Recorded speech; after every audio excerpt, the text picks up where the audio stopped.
เมืองนาไซทองจัดงานพบปะเฉลิมฉลองวันสั่งตั้งสหพันธ์แม่หญิงลาวครบรอบ71 ปีอย่างฝุดฟื้นในวันที่16 กรกฎาคม 2026คณะบริหารงานสหพันธ์แม่หญิงเมืองนาไซทองได้จัดงานพบปะเฉลิมฉลองวันสั่งตั้งองค์การจัดตั้งสหพันธ์แม่หญิงลาวครบรอบ71 ปี20 กรกฎาคม 1955 หา20 กรกฎาคม 2026 ครั้งที่ 1 ประจำปี 2026 ภายใต้คำขวัญตั้งหน้าปฏิบัติข้อแข่งขัน 3D ติดพันกับขบวนการแข่งขันรักษาและพัฒนาขึ้นอยู่ที่เดินโรงเรียนทิพจันทร์เมืองนาไซทองนครหลวงเวียงจันทน์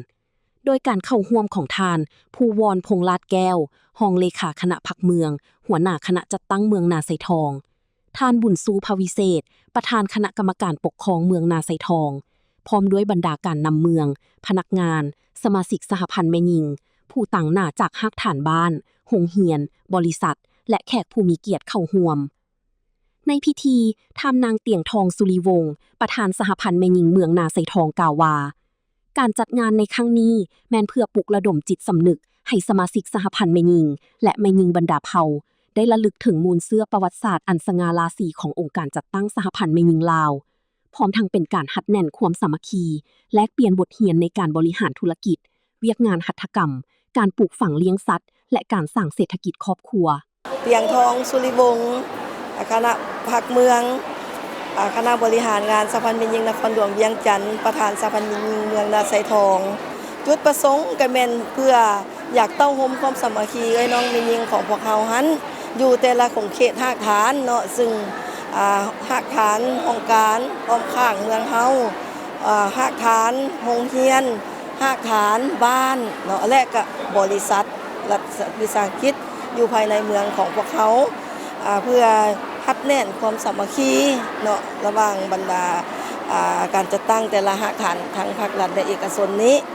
และอยู่ในงานดังกล่าวนี้พวกเขาก็ได้จัดกิจกรรมแข่งขันชิงรางวัลเนาะมิตรภาพมาและวสิซะเนาะ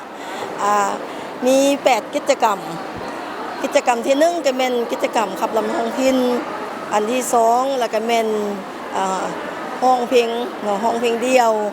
อันที่3แล้วเป็นตอบคำถามของผู้รอบตัวกิจกรรมที่4นี่ก็เป็นกิจกรรมแข่งขันกีฬาเบตังเนาะอันที่5ก็เป็นกิจกรรมแล่นไทยอันที่6ก็เป็นกิจกรรมดึงเสือกอันที่7เลยเป็นกิจกรรมจักสานหวดเนาะซึ่งเป็นสีไม้ลายมือของน้องแม่หญิงอยู่เมืองนาไซทองของพวกเขาหันเนาะและกิจกรรมที่8นี่ก็เป็นการวางแสดงและจำหน่ายผลิตภัณฑ์ของน้องแม่หญิงของพวกเขาเนาะที่เป็นเครื่องปลูกของฟังที่เป็นแพรไหมเนาะแล้วก็ทั้งอย่างอาหารปรุงแต่งสำเร็จรูปเนาะเนื่องในโอกาสวันสั่งตั้งองค์การจัดตั้งสหพันธ์แม่หญิงลาวครบรอบ71 ปีแต่วันที่20 กรกฎาคม ปี 1955 ถึงวันที่20 กรกฎาคม ปี 2026 นี้เนาะถือว่าข้าพเจ้าขออวยพรไซมายังผู้นำภาครัฐทั้งศูนย์กลางสหพันธ์แม่หญิงลาวสหพันธ์แม่หญิงนครหลวงสมาชิกสหพันธ์แม่หญิงทั่วประเทศเนาะเว้ารวมเว้าเฉพาะก็แม่นสมาชิกสหพันธ์แม่หญิงน้องแม่หญิงทั่วเมืองนาไซทองของพวกเฮาเนาะจงมีสุขภาพเข้มแข็งมีความผาสุกพร้อมกันพัฒนาองค์การจะตั้งสหพันธ์แม่หญิงของพวกเขาให้เติบใหญ่ขยายตัวขึ้นเทอละก้าว